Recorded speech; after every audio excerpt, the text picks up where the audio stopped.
من حفظ الكتاب بصدره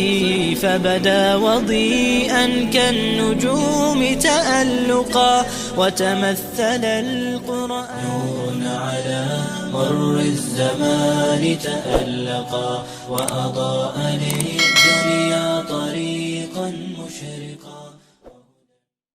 xaaska ayaa Soomaaliya joogtay anigana waxaan joogaa buu yiri wadanka Sweden xaaska ayaa waxa ay guriga soo dejisay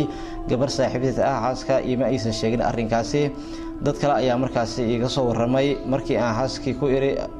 aan weydiiyay arrinkaasi waxa ay igu jawaabtay wax micno ah malaha oo hadii gabadha ila joogto waa saaxiibtay waa inay u helinaysaa waxa markaas ku iri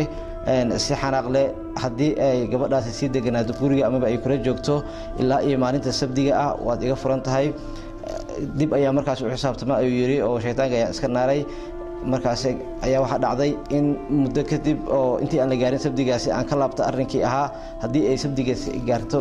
islaantaasi waa iga furan tahay marka waxa dhacday gabartii inay gaartay oo waliba ay dhaaftay marka dalaaqadii miyay iga dhacaysaa mise waa ii baaqanaysaa maadaama xilligii oo la gaarin aan ka laabtay arrinkaasi jazaakallahu khayr. alxamdulillah dalqadaas way dhacday dalaaqa shardiga ku xiran ka laabasho malaha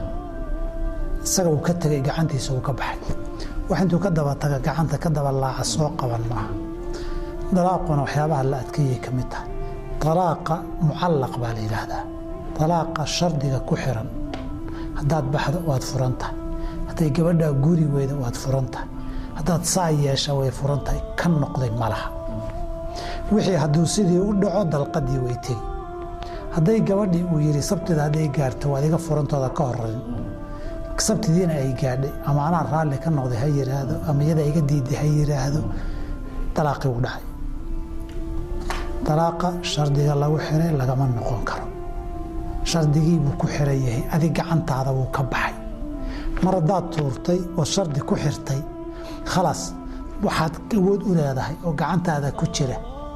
oo adiga aad maamulayso intuu afkaaga ka soo bixin bay mar hadduu afkaaga ka soo baxay ciddiya waxaad ku xirtay inuu dhaco unbuu sugi cirkaas hawadu sabaynaya wixii buu fiirsanayaa wixii markuu dhaco dalqadalaaq uu dhacaya marka wax jeebka kugu jiro marna bixin marna ku celin marna bixin marna ku celin maaha saddex kaftankoodu iyo dhabtoodu isku mid weey dalaaqa ka mid